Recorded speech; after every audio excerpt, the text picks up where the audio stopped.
देवधर और मंगल की मित्रता ऐसी थी जैसे दोनों एक ही शरीर के दो अंग हो। यदि एक को चोट लगती तो तकलीफ दूसरे को होती। वे दोनों बचपन से ही मित्र थे। अब उनकी मित्रता इतनी पुरानी हो चुकी थी कि लोग उसकी दोस्ती का उदाहरण देते थे।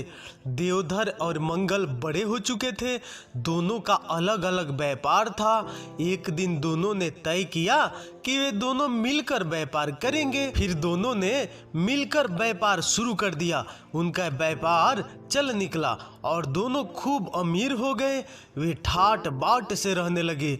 धीरे धीरे एक समय आया कि दोनों का विवाह हो गया। उनको साथ साथ व्यापार करते 7-8 वर्ष बीत चुके थे। तभी देवधर के मन में न जाने कहां से बेईमानी आ गई और वह व्यापार में हेरा फेरी करने लगा। मंगल बहुत सीधा और नेक इंसान था। उसे इस गड़बड़ी की भनक तक नहीं लगी। देवधर व्यापार में घाटा दिखाता जा रहा था।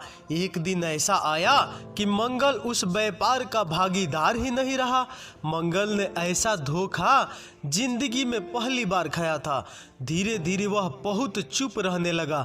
वह किसी से भी बात नहीं करता था।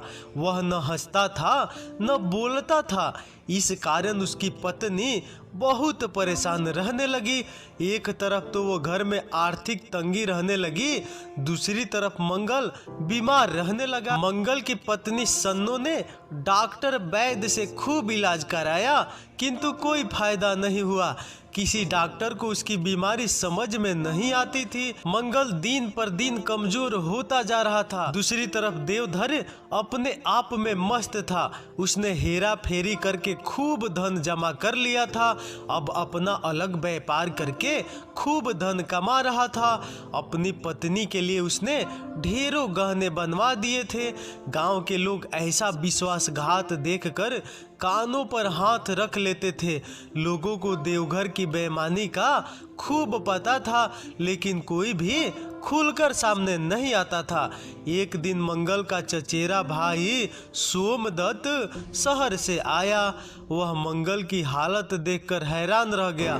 मंगल की पत्नी ने चिंतित होते हुए कहा, देवर जी, अपने भैया का कुछ इलाज कराओ। हम तो गांव में इलाज करवा के हार गए, परंतु कोई फायदा नहीं हुआ। सोमदत्त ने सन्नो से मंगल की हालत के बारे में विस्तार से जानकारी ली और बोला, भाभी, मंगल का इलाज डॉक्टर वैद्य के पास नहीं है, उसका इलाज कुछ और ही है। फिर सोमदत्त ने सन्नो को बताया कि जब तक देवधर मंगल से माफी नहीं मांगेगा मंगल ठीक नहीं होगा।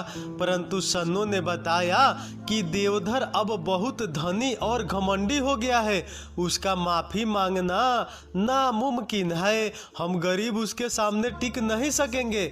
सोमदत्त ने कहा कि मैं इस नामुमकिन को मुमकिन करके दिखाऊंगा। मैं बिना धन के ही उसे नीचा दिखाऊंगा।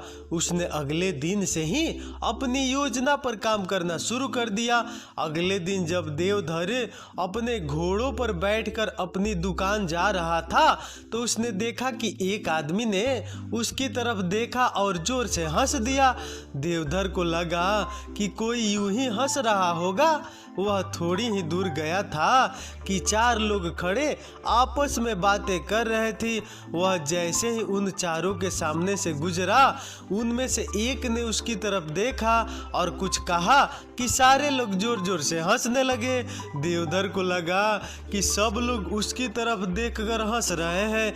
हो सकता है कि उसकी पगड़ी टेढ़ी हो। उसने पगड़ी को ठीक करने का प्रयास किया तो घोड़े से गिरते गिरते बचा। अब वह अपनी दुकान पहुंच चुका था। ज्यों ही उसने दुकान का ताला खोला, एक छोटा सा बालक उधर से जोर जोर से हंसता हुआ गुजरा।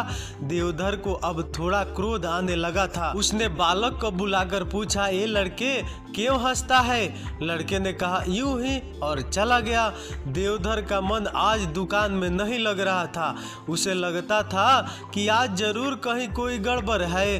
कभी वह शीशे में देखता और कभी अपने कपड़ों पर निगाह दौड़ाता, परंतु उसे समझ में नहीं आता।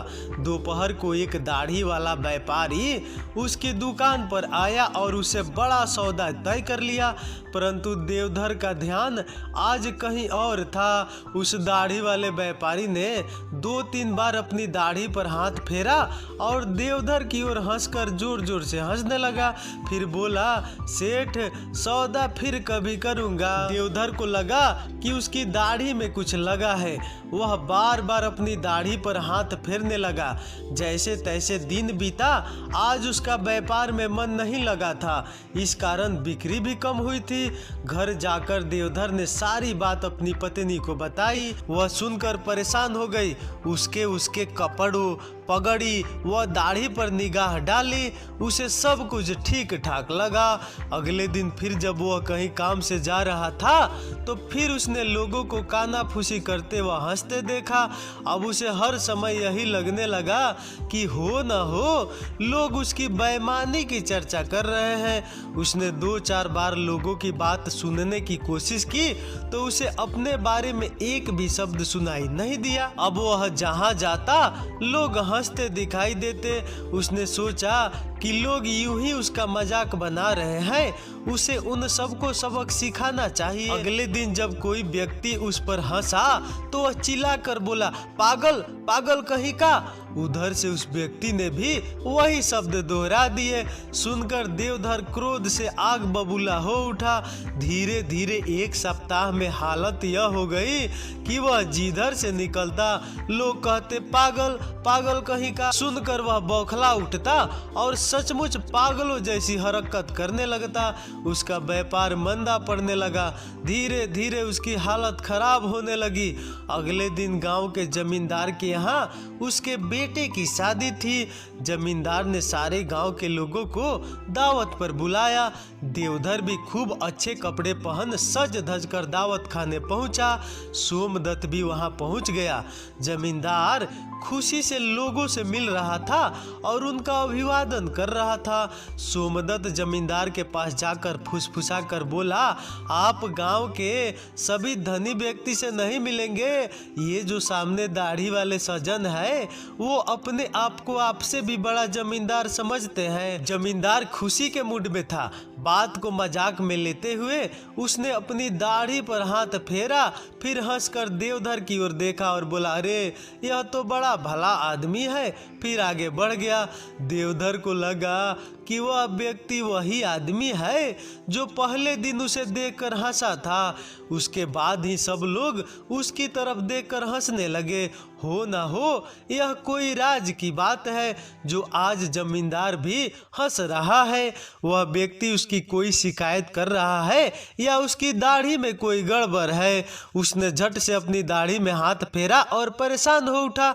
वह झट से सोमदत्त से मिलने भागा, परंतु वह तब तक गायब हो चुका था। अगले दिन सुबह देवधर ने सबसे पहले दाढ़ी मूछें साफ करवाई, फिर सोमदत्त को ढूंढने निकल पड़ा। उसके मन में जमींदार की बात जानने की बेचैनी थी। थोड़ी ही दूर जाने पर उसे सोमदत्त जाता दिखाई दिया। उसने सोमदत्त से रात की बात पूछी तो सोमदत्त ने कहा, मैं एक ही शर्त पर तुम्हें जमींदार की बात बता सकता हूँ।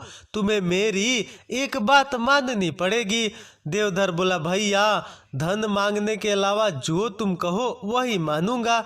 यह सुनकर सोमदत्त देवधर को पास ही मंगल के घर ले गया और बोला, पहले इनसे माफी मांगो फिर बताऊंगा।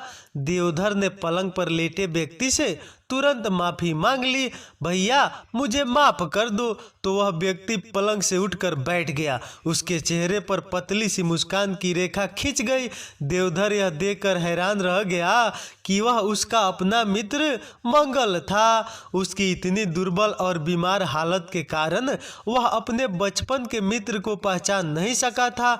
उसे पश्चाताप होने लगा। अभी सोमदत्त ने बताया कि जमींदार ने तो उसकी प्रशंसा की थी, लेकिन देवधर पश्चाताप की अग्नि में जल रहा था। उसने अपने मित्र से अपने किए पर पुनः माफी मांगी और गले से लगा लिया। धीरे धीरे मंगल अच्छा होने लगा, दोनों में फिर दोस्ती हो गई। फिर उनकी दोस्ती जीवन भर चलती रही। तो दोस्तों आपसे सवाल है कि मंगल किसका नाम था, उसके भाई का नाम क्या था? तो जल्दी कमेंट में बताइए, मैं उत्तर आपको जरूर दूंगा और आपसे कमेंट में बात भी करूंगा। तो चलिए अगले वीडियो मिलते हैं, तब तक बाय बाय, लव यू, टाटा, नमस्कार।